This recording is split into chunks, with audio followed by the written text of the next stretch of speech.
Hey everybody, this is Josh with Basement Level Magic. We're going to go ahead and do a couple two-mans with this Naya burn deck. Had some issues with recording that 8-man, um, but I did want to make sure that you were able to see some of the matchups for it. So we won the die roll. We will always take that. This hand is not quite the hand we're looking to start with. We do have a couple 1-mana spells, but for the most part it's a lot of 2-mana spells and not the creatures we're generally looking for. I'm going to go ahead and mulligan this one. This is a tough spot, but we'll go ahead and keep this. We do have Goblin Guide, which is our top card. We actually already have 4 of our 20 lands in hand, so you would like to think that the possibility of drawing a land is low, and all of our spells are pretty much gas after this. I'm going to grab the Stomping Ground. Really, we could just grab a basic mountain there, but I do want to go ahead and get everything just in case a Nakatl comes out next turn. So it looks like we may be against something like a twin, probably blue-red twin, considering we've got basic island and then Scalding Tarn.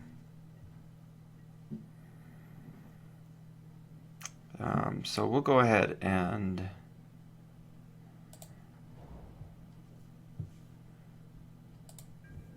we'll just attack in here.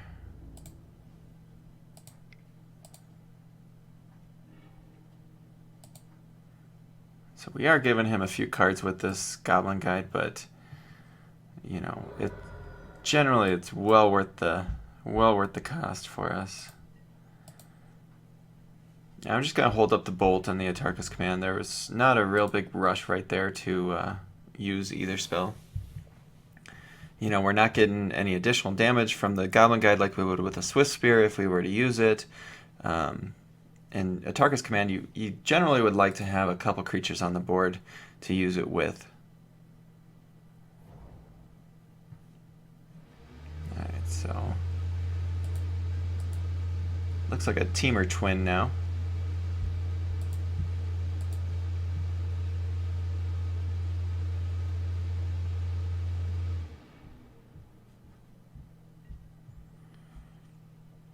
And I did accidentally not crack my fetch line, which is awkward, but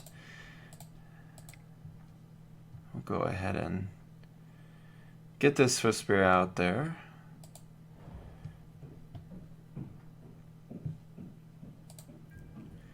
And we'll attack in.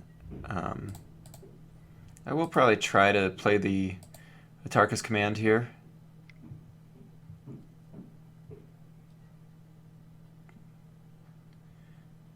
He's going to Snapcaster Mage in. Okay. We'll wait for him to block, and then we'll go ahead and do our Atarka's Command, killing a Snapcaster and dealing some additional damage.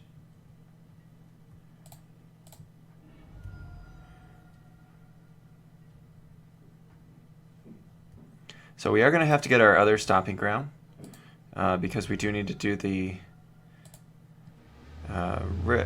green mana, and then we'll just grab a basic mountain here,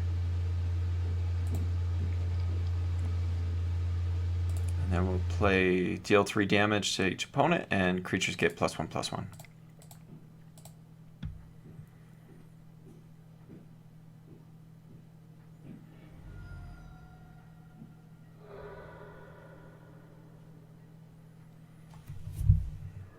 And then we'll see. Hopefully he doesn't have anything too exciting here. He has been playing quite a few lands. We have given him a few, though. So, and there's a Tarmogoyf. Oh, gosh. Looks like both sides have been slightly flooded here. This is not the most profitable attack. We could look to get rid of the Tarmogoyf if we wanted to. He also does have mana up to Possibly like a dispel.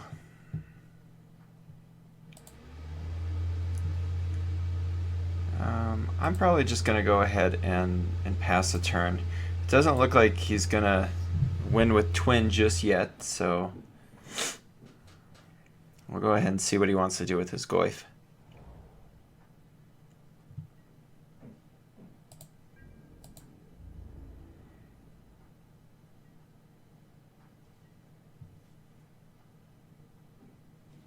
And so we do have plenty of lands. There's no rush to get this lightning bolt out. We will be able to play two spells next turn.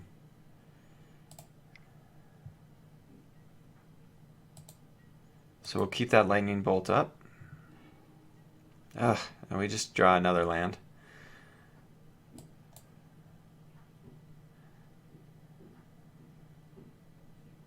We'll just get our foundry out there. No need to pay the life. And we'll pass the turn. Unfortunately, if he's got the Deceiver Exarch... Oh, he's just got Pestermite. I wonder if... He may have Dispel up, but we'll go ahead and try to kill it anyway.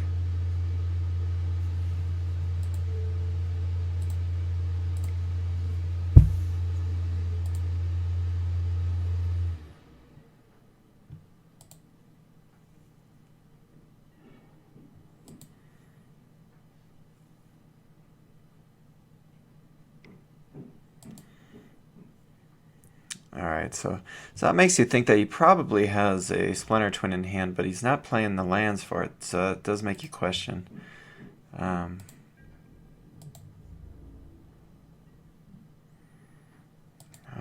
and he passes the turn again. Let me see this. So we have drawn 1, 2, 3, 4, 9. So we have 11 of our 20 lands in hand in the first 15 cards. Not what playing this deck is supposed to be like.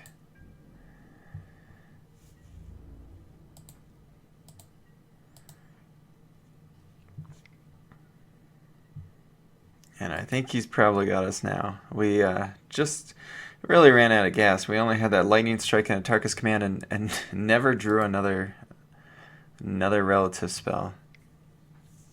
And honestly, I do not mind him tapping down that Bloodstained Mire, considering all I have are basic mountains in the deck, 1 card in hand, and 5 lands already. And here comes the Splinter Twin.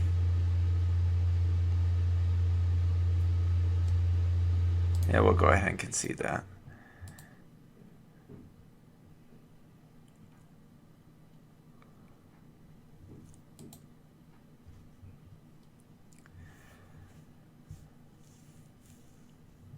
So we will want to bring in there's a few things that we'll definitely want to bring in for this matchup. I don't think Rift Bolt is going to be very good for us. Skullcrack is not a big worry. Searing Blaze, for the most part, is not going to kill anything other than Pestermite, but let's go ahead and get a Path to Exile. That'll help us take care of both the Goyf and one of his Splinter Twin pieces. We'll get a Rending Volley as well. And we could definitely look to do something like Destructive Revelries. Destructive Revelry will work if they're one of them that does a Blood Moon, which this deck probably doesn't, considering it's a teamer style rather than just a straight blue-red. But it'll also kill the twin enchantment. Let's go again.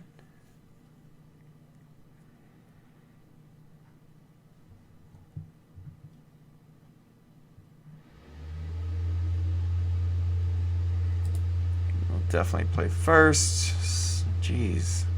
All the lands in the world. Let's go ahead and mulligan this one.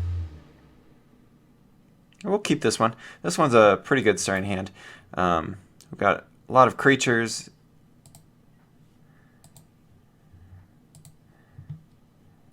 Yeah, I'm going to actually run out my Nikotl real quick. Getting as much power on the board is Early seems good to me right now.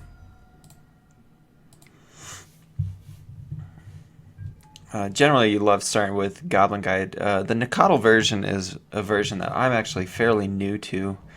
I was actually playing a more...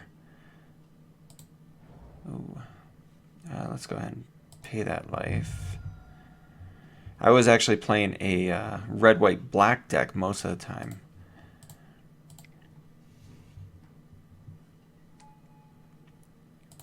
We'll go ahead and... let's hold off till post-combat. Otherwise, let's go ahead. Actually, we could get 6 damage in right now if we do a full attack. And he does hit a land off of it.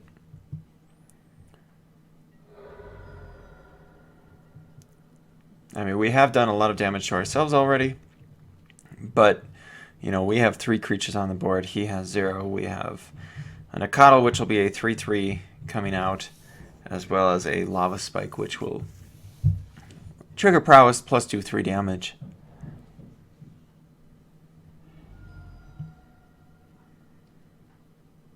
We'll see. Maybe he has like Goyf now. If he does, hopefully we can pull up Path to Exile right away. Oh, Pyroclasm. Okay. Which is fine. You know, we've got this other Nicodle in hand. And we'll go ahead and run our Swift Spirit again.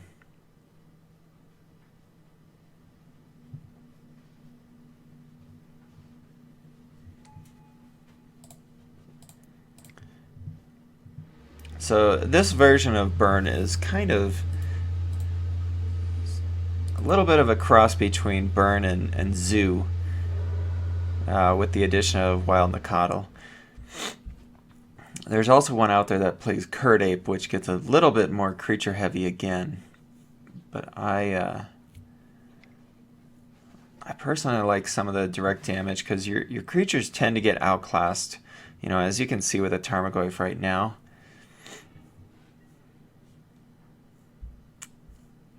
And this was actually just a really good draw for us. It's going to be hard for someone to beat us with this. You know, all these creatures which are repetitive damage for us, just enough burn.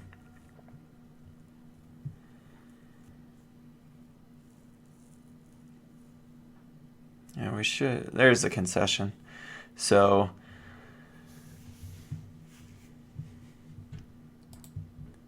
that was a good turn 4 victory against Twin there.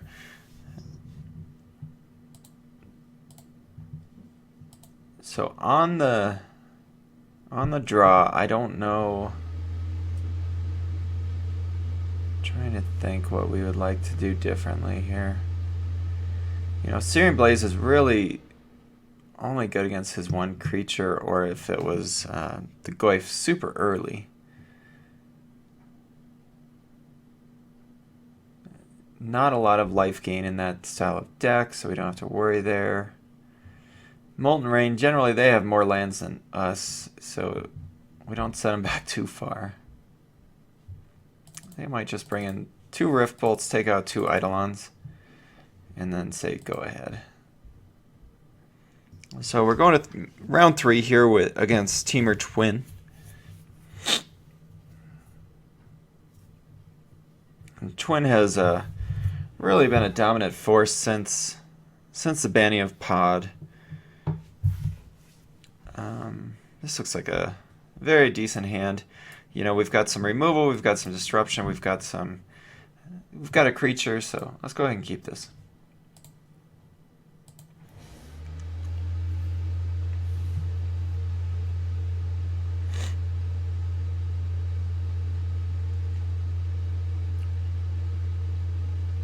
So I'm just going to go ahead and I'll go get my Sacred Foundry now. We'll then have access to our Path to Exile next turn. We'll go ahead and pay the 2 life. Get our Goblin Guide out.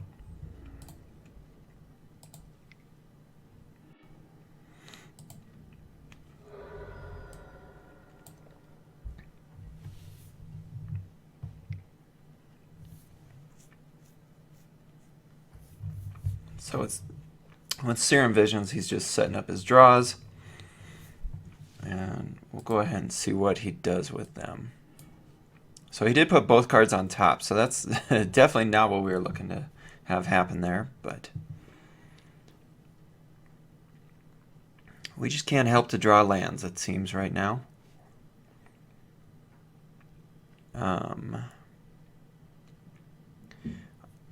I want to play this Wooded Foothills, but the problem is I'd really like to keep this Stomping Ground, or have this Stomping Ground available to us if we need to use Destructive Revelry at some point. I think we'll just go ahead.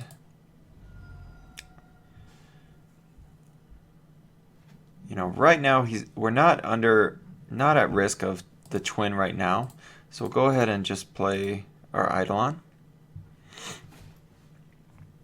which is not the greatest against him, considering that he does have some cards that it's not going to hit. And he's got a Stomping Ground. We can get rid of that Serum Visions because we have seen him play that. And there's our Stomping Ground.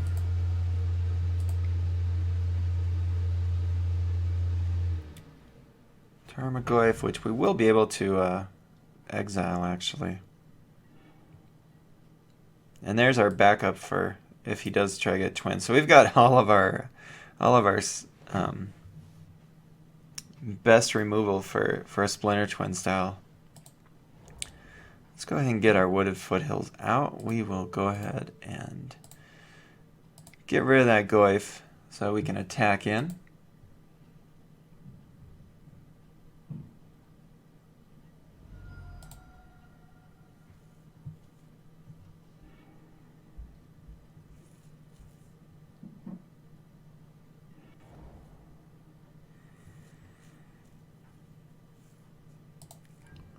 And then we'll go ahead and attack, and we'll keep up our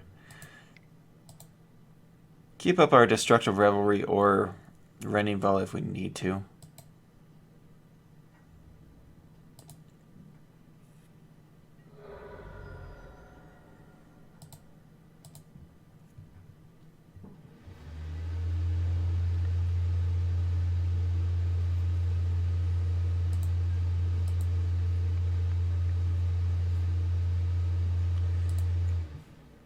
We'll go ahead and crack our fetch land at the end of turn here so that we don't have to pay for the Sacred Foundry to come in untapped.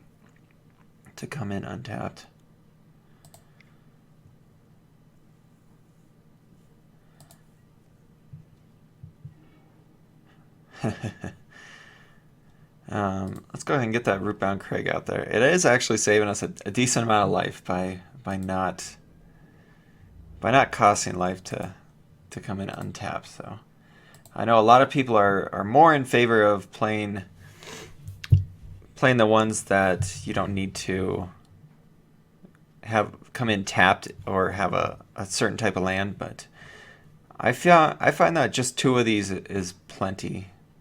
So he is going to go ahead and try to kill our Eidolon.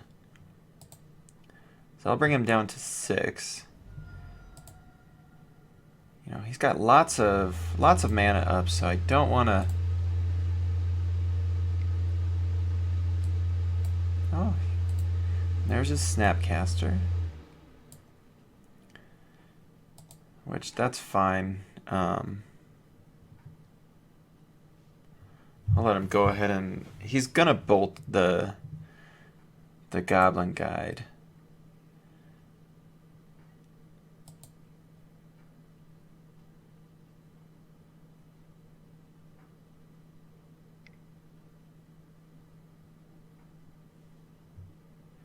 And we're going to take this time to go ahead and Lightning Bolt him, just to get some damage in when he's kind of down on his mana.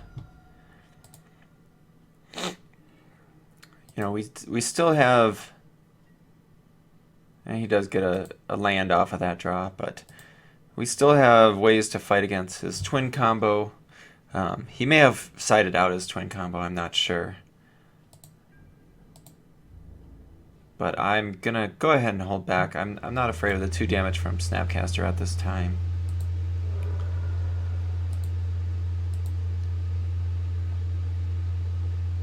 And Boros Charm, that's definitely a decent sight to see.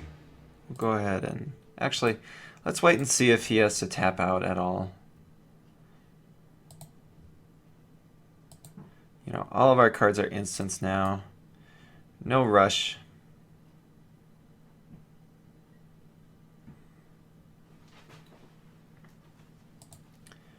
So we're gonna go ahead and try to do the damage right now. We don't want him drawing cards and possibly getting a counter spell. If he already has one in hand, that's fine. But he didn't. So we actually came back and won games 2 and 3 against Tarmo Twin there. If you enjoy this or other videos of ours, go ahead and let us know. Please leave comments in the comment box or hit the like or subscribe button. This is Josh with Basement Level Magic, and thanks for coming.